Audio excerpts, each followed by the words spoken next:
AI, the hottest topic at work. It's showing up in just about every major organization, with influence that's hard to compare to anything we've seen before. It's been introduced at scale. The tools, they're available. The announcements, they've been made. And all of that is well and good. But it begs the question, are employees actually using it? Because access doesn't automatically translate into adoption, especially for frontline teams who are so often time poor. And that's where the real disconnect shows up. Leaders are eager to move forward, but employees are asking, is this for me? Is this safe? Is it actually going to help? That's what we're digging into today. What it really takes to turn AI from something an organization has into something people actually use. To help me learn more about this, I'm joined by Karina Monison and Marcus Erb from Great Place to Work. Karina is Director of Global Strategic Workplace Insights and brings a powerful mix of research from one of the world's largest workforce datasets. And Marcus is Executive Vice President of Insights and Innovation, where he leads the analytics and research that turn employee feedback into actionable takeaways. Let's get started. Karina, Marcus, welcome. This podcast is called When Work Works. I start us off the same way every episode. Can you both fill in the blank? Work works when? That is a great question, Julie. And I'm going to keep it simple and say work works when people trust the people that they work for, they like the people that they work with, and when they're proud of the work that they do. I love that. Marcus, work works when? Work works when you get to do great things with great people that are better for business, better for people you work with, and better for the world. Awesome. I want to start off and talk about the gap, right? Where AI shows up and where it doesn't show up. Karina, I know that you are seeing this across industries and the Great Place to Work data, especially, right?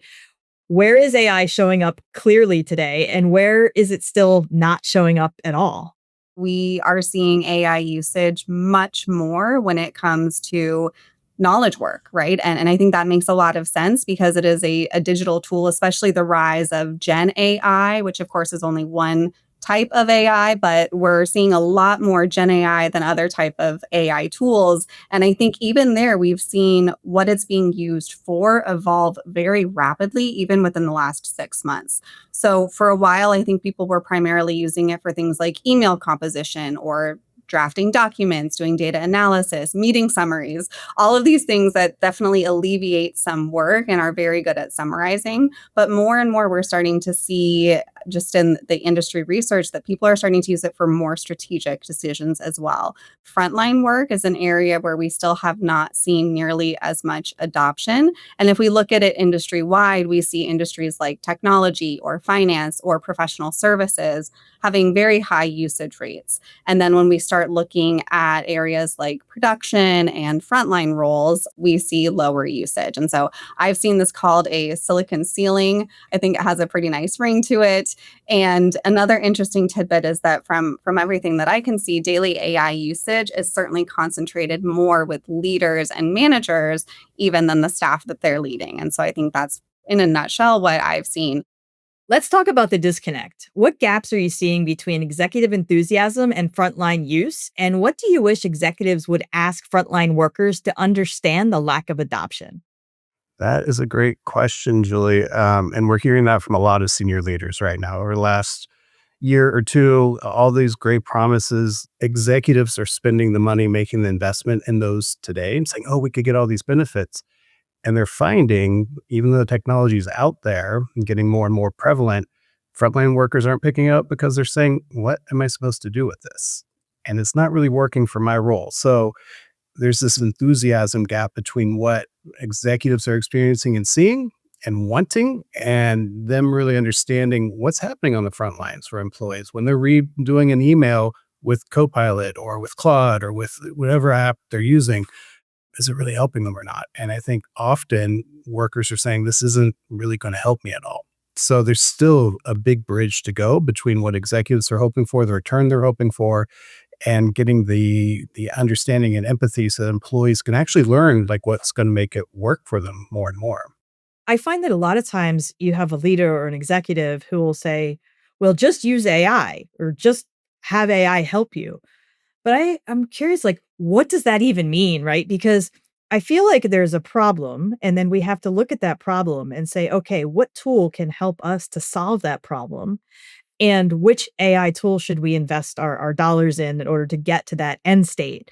Rather than just saying, put AI in or do AI. How do we do AI? I don't know. I came across this really interesting frame on that, Julie, where somebody was talking about there's like three modes of how AI could affect your work. You could be a cyborg, so use AI to kind of complement what you're doing and to be kind of part of you, infused in what you're doing. You could be a centaur where you're like, I'm half human, and then this other task I'm going to give to AI, and you kind of work together that way. And then there's the automators. People are like, I'm just going to throw this in AI and like let it do its thing, and I'm not even going to look at it. And I think what happens often for organizations is that they're saying, oh, use AI. Julie, go use AI. Karina, go use AI. And you're like, do you want me to co-create something? Do you want me to augment something? Do you want me just to be faster? And I think a lot of times, like people don't know what to do. And the signals are usually like, be the automator. The automator is the person who's just like, throw it in an email, transcribe the meeting, write up the recommendation with that. And that's not actually going to help the employee. It makes the work less fun. It makes the work product less impactful. So you have to be really thoughtful when you say, go use AI, know who you're saying that to, what you actually mean by it, and work with them to find out how they can use it to make them the best version of themselves. Yeah. And Karina, your team has cited that the challenge here, it's not just with adoption, it's diffusion. And what does diffusion mean in practice? And when you think about it, what has to spread throughout an organization in order for an organization to see any kind of real value from their AI transformation or lack thereof? The term diffusion is actually not something that we've coined, but I love the term and I immediately know what you're talking about when you say it. And I think this is an issue that we hear again and again from executives that they are struggling with, where maybe they have rolled out a tool and they have licenses available. And so technically they've launched it. People have access to it, but that doesn't necessarily mean that people are actually using it, or at least not using it at scale in any type of a way where they're going to see a positive impact on business performance. And so when I think about adoption, I think about someone can download the tool, right? They've adopted it. But with diffusion, that tool needs to become part of how work actually gets done. And I think in order for that to hit, there has to be a clear use case. If there isn't a great value proposition, it doesn't make sense to add another tool onto all of these other legacy tools. And it has to be a use case that actually improves people's day-to-day lives. And another thing that I think is so key that unfortunately a lot of people are missing is that success relies on trust. If people don't have a high level of trust within their leadership, they're not going to be willing to adopt these tools, or at least not in a way that would make this, diffusion possible. And if they're feeling cared for, they trust the people that they work for, we know that they are much more likely to not only apply discretionary effort, but also collaborate with their peers and do peer-to-peer learning, understand, hey, how are you using this tool? What positive impacts have you seen? How have you gotten this time back? Oh, can you share that prompt with me? In our research, we have found that collaboration is actually one of the strongest predictors of discretionary effort. People need to be able to apply that discretionary effort in order to learn how to use the tool, in order how to figure out how to make it worth their while or make the juice worth the squeeze. And so we also see collaboration driving agility. We see agility is actually 2.3 times more likely when there's high levels of collaboration. And so collaboration, teamwork, trust is the foundation of all of it. I think peer to peer learning is maybe equally as effective or better than top down training. Would you guys agree? I don't know if I would say it's better or worse, but you need it for sure. Need it. Okay. Yeah. To any learning leader out there, any training leader out there, your work is vital, but you're not alone. I would say the peer-to-peer learning, that's where we do see that, 1+1 = 3. Where if you have a great, like structured learning that helps set up the governance, helps set up role enablement, but then have peer-to-peer networks, that's where adoption starts to surge. And it's because they're learning from each other in a space of safety and trust. There's this wonderful study out there by Damon Centola about how people adopt solar panels or not. When you look at what gets people to adopt that technology, this is going to save you money. That's a good logical thing. This is going to help save the earth. Oh, that's a good emotional thing. Those two won't get people to adopt it. But if you show them your neighbors are adopting it and here's how, that's what tips them over. Same thing with AI. When you get those ERGs and those peer-to-peer learning moments, then people will tip in and be like, okay, I'm in, let's go. I love that. And I think it's a feeling that people have when curiosity surrounding AI turns into confidence regarding its usage, when you can bring other people into the conversation and feel psychologically safe enough to experiment and maybe fail, right? Or to provide different ideas. I'd be curious what your thoughts are, Marcus. We know ways of measuring that, Julie, but that confidence, that safety and vulnerability to play around and see what this can do for you is such a hard thing to do. AI is frankly a boogeyman right now for many employees. A lot of people look at it and you talk about it, they go, oh, this is going to take my job. This is not good for me. And it's like, well, that's true at work, but then you look at what people are doing outside of work, they're playing with it. But some reason inside of work, most folks don't feel safe trying it. Sometimes that's because of the big scary job displacement piece. Sometimes it's because they don't know if like, am I using it right or not? Am I going to hurt the company because of this? They're not clear on like what actually is encouraged to be used.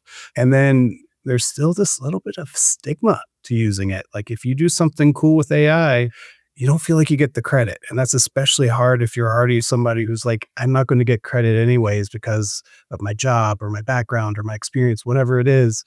You're not going to go use AI and be excited about it because now you feel like you're putting yourself in even more of a disadvantage. So there's all these stigmas and concerns out there that are hard to measure, but are really impactful still.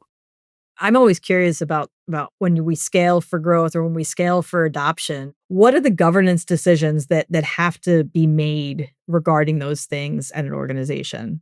The biggest issues when we're thinking about governance ties back to the security of the data, right? Like data governance, what can the AI see? What can employees use and enter into it? How are we classifying this data?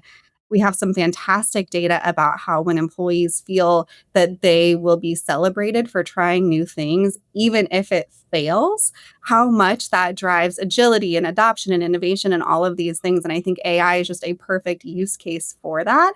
And so really leaning into governance, but also how are we celebrating attempts at utilizing AI to try to drive work forward, even if, and maybe especially if, it fails.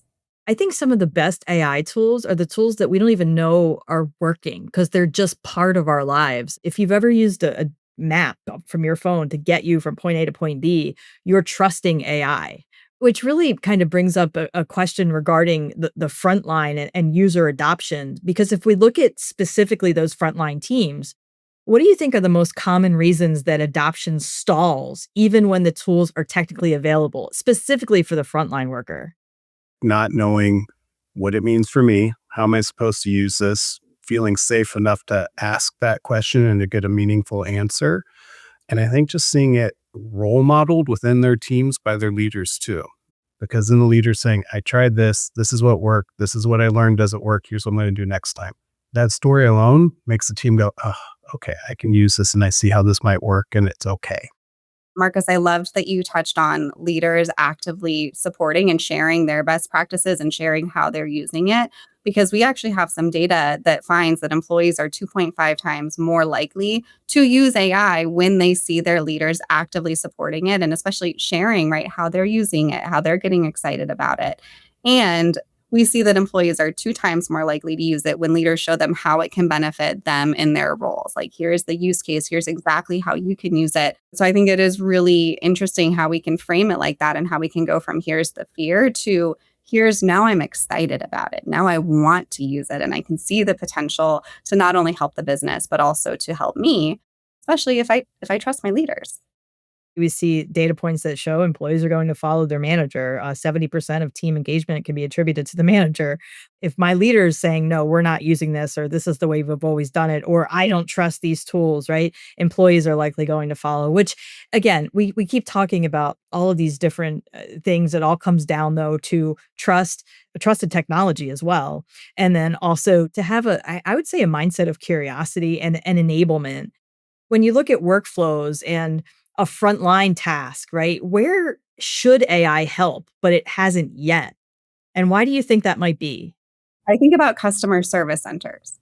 This is a very high stress environment. It is a rapid turnover environment. And AI should be really great at supporting these folks in their day to day work. For example, let's say that someone is calling to say, hey, I asked for a refund. I was charged this. It was a duplicative charge and I haven't gotten the money back. So, in that 5-minute phone call, the customer service rep is not only having to look through and verify, was this actual a real duplicate charge? Has there been some type of reimbursement issued? How do I manage the customer emotions on this call? Do I have the authority to send out this money right now, or do I need to get a manager's approval? There's all of these different pieces that are going in the background, and likely several different systems that the service rep is having to go back and forth between in order to address these issues. And so if AI was actually embedded into the workflow and capable of pulling from these disparate systems to provide the customer service rep with a clear, here's what has happened and here's what can happen next, then the rep would be empowered and enabled to actually support the customer. I think this is an area where we just have not seen tools that are playing between systems like that. I do think employees can start to make better decisions using AI once they learn how to go about doing it. Like, you have to have a little bit of critical judgment. You have some experience. You need to know the right questions to ask, the right prompts. You have to be aware of things like the chat will probably try to persuade you of its perspective. There's a new phrase out there called persuasion bombing. You tell the AI, that's not quite what I think. It's like, you're right. And then it tries to convince you that it was right. So as an employee, you can use it to make better decisions, but you have to use it wisely. And so that's why it's even more important to have these conversations, have people talk about it, because it's iterative, it's learning, and you only get that learning through experience and working with others on it. We're seeing some companies actually, you don't need to talk to the CEO. You don't need to talk to the chief AI leader because they've already built an agent that represents their point of view. And you can kind of ask it. And if it gets to a certain point, it's like, actually, you should go talk to the real person. And so what does this do? It flattens the organization in some ways, allows it to move faster through decisions. Better decisions are made. And the organization isn't just finding productivity, it's now finding speed, it's finding empowerment amongst employees. It's just unlocks a whole bunch of different possibilities there.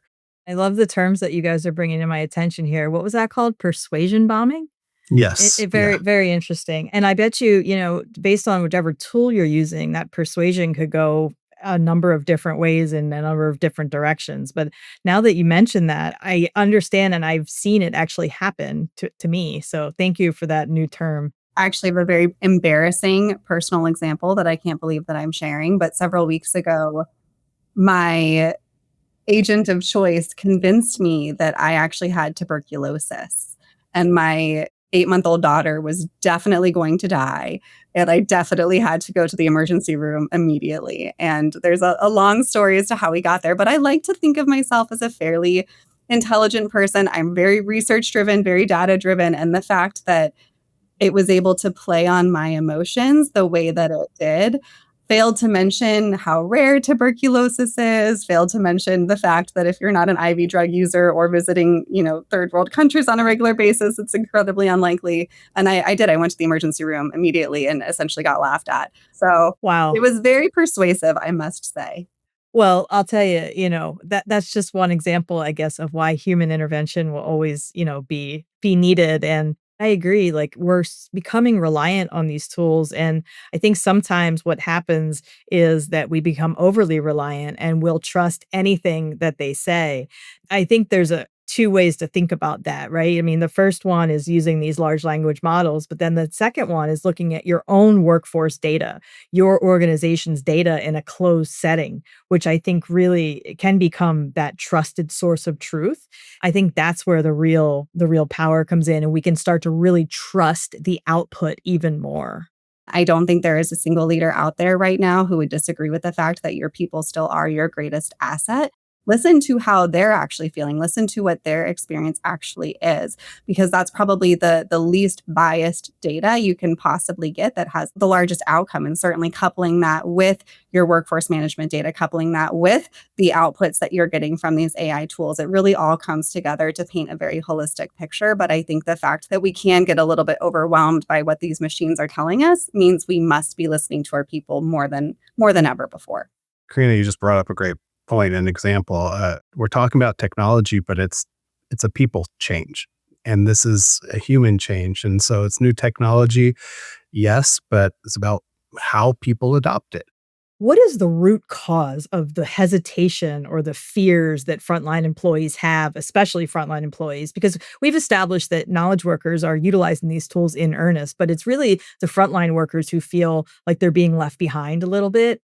Is it the fear of getting it wrong? Is it the fear that Big Brother is monitoring them? Or could it be the fear of what it means for their job? Yeah, actually, I think the answer is yes and. Right. Yeah. I think all of those are very valid fears. And I would also argue that those are valid fears everywhere, not just with Mhm. the front line. But certainly some things are even more pertinent for the front line. And I think it's interesting that we have had this narrative in our society about how frontline jobs will be eliminated much longer than we have for knowledge workers. It's an interesting change that we're seeing, but I think the fact that we have been so prone to undervalue frontline work and also to make it seem like they're easily replaced is leading to some of these fears at a very high rate. And I also want to call out like the fear of it not working. Hallucinations, very real fear. But if you think about someone on the front line, let's say in healthcare, if they're relying on an AI tool that hallucinates or that comes up with some type of, output that is not correct, now we're talking about someone's life. And then when it comes to fear of being monitored, right? That's another big one that again we see in both frontline as well as knowledge work. We know that typically with frontline, there can be this tendency to we're tracking a lot of productivity in a way that is a little bit easier to measure sometimes than with knowledge work. And so I think there is this fear of like, am I being monitored? Are my mistakes being used against me? And then, yes, I mean, the job loss fear, I think that is very pertinent for just about everyone. Actually, I saw a really interesting data point the other day that 31% of employees admit to actually ambushing their company's AI efforts, which Wow. was pretty, on one hand, shocking, but on the other hand, again, not totally surprising. And I actually saw a Washington Post article the other day that was almost advising employees to bring their own AI, saying that if you're using your own AI, you're not training your replacement, so to speak. And so again, I think there's this narrative that is rightfully so increasing these fears that people have. And so again, leaders need to be incredibly cognizant of the fact that these fears exist. And this is why psychological safety and trust are more important today than they have ever been before. Those fears are real. So even if it's not happening to them in their company, people are still experiencing it. And so you have to address it. And so I sometimes see this leadership mistake of, well, we're not talking about layoffs. We're not talking about job displacement. We don't need to because we're not even thinking about it. It's like, no, but your employees are because they see it in the news. They see it in the media. You need to make sure your employees know you wouldn't do that. So say it often, say it clearly, talk about how you're not just focused on efficiency, but talk about how you're focused also on using AI to help everybody have a better job, grow their job, sustain their work, all of those really important things, because then people know their fear, know you're addressing it, and they're willing to grow with you. You work with a lot of Fortune 100 companies who might be doing things differently than typical companies when it comes to AI adoption. What are you seeing from those organizations?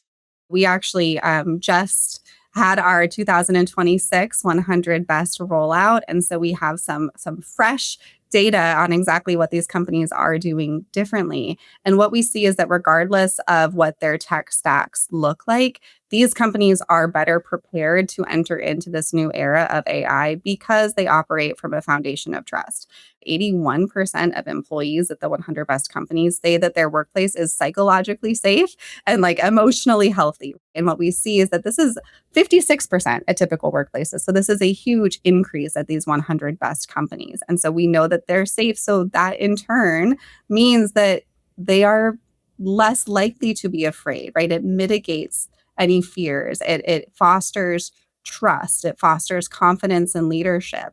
And so we know that they're better prepared to enter into this. They're better prepared to reap all of the benefits because their people are more likely to adopt the tools because there's this foundation of trust. We also see that there's a lot of transparency within these organizations. We see that there's two-way communication. And certainly we see that they're able to act much more quickly with minimal resistance to change. And they're more willing to operate in the unknown. If you think about it, every human looks at how can I do my work better and differently? And that's what AI is. People, when they have this sense of like, I have a lot of opportunities, and you look at what they describe in their experiences, they go, well, I'm here to grow. I'm here for a bigger purpose. I'm working with amazing people. They suddenly are part of something special. You can see it in their comments. You can see it in how they talk about it. Contrast that with people who are like, I don't have a lot of opportunities. They don't feel like they're involved in something meaningful. And the consequence of that is that when people have a lot of those like positive experiences, they show higher levels of retention, higher levels of agility, higher levels of effort, higher levels of brand ambassadorship, everything you want to be able to drive your business forward. Contrast that, of course, with the people who don't, and they're living in fear. They feel stuck. They feel they're surrounded by your bureaucracy or politics within their team. And it just prevents them from really leaning into that ability to adapt to new things. From a team leader perspective or a CHRO perspective, you want to know how many people are experiencing that sense of I can engage meaningfully compared to the number of people who can't. If your ratio is about equal, that means you're not really moving as an organization. So as you roll out AI, you're not going to be able to keep up the speed or the pace or agility you need to stay with the times or get ahead of your competitors. Now, if you get the ratio in the right way, like we find from the best workplaces, then you're the ones who can set the pace. You can set the direction. What are some of the tangible metrics that organizations can track to know that AI is actually creating impact on the front line once AI tools are introduced to them? I think of this in terms of both leading and lagging indicators. So you definitely want to start with the leading indicators. And I think that's where a lot of organizations are not currently tracking as much. So we want to be looking at how many people are using it, right? How often are they using it? Do they enjoy using it, right? Is that peer-to-peer learning happening? Is it increasing? Once we have that, then we have a better understanding of adoption, of diffusion. And that right there is what is going to then lead into these lagging indicators or operational outcomes. So that's when we're going to start to see things like time saved or improved production. We're going to see improved safety, improved quality, improved customer experience. And I think we can also want to make sure that we're looking at the people outcomes as part of this, like looking at retention, looking at burnout. When looking at the 100 best, we actually found that on average, these companies earned 8.5 times more revenue per employee than the market average, which is just a huge number. When we started looking into this, we had no idea we were going to find anything even near to that. And when we did a later analysis at the end of last year, looking at SMBs and mid-market, we found very similar findings. And so we have the data that shows that when you're looking at the leading indicators, including, importantly, your trust in your organization, the culture, the employee experience, how people are feeling, how they are experiencing your work, that does lead directly to business outcomes that we know all leaders care about, including revenue. Amazing stuff from both of you, and just such interesting conversation. And as much as I want to keep talking, I know I can't keep you both forever, but I hope you'll have a little bit of fun with me here at the end of our discussion. We're hoping to close with a fun new segment called Open Mic Minute. You've got the mic, you've got 60 seconds, and you can use it however you want. Karina, I'm gonna throw it to you first, and I'm gonna give you a prompt. What's one frustration, insight, or truth about AI and HR tech you just need to get off your chest right now?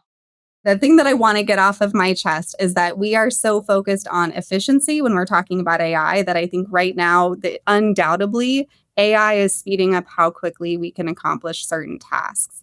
It could be incredible, right? Having this time back.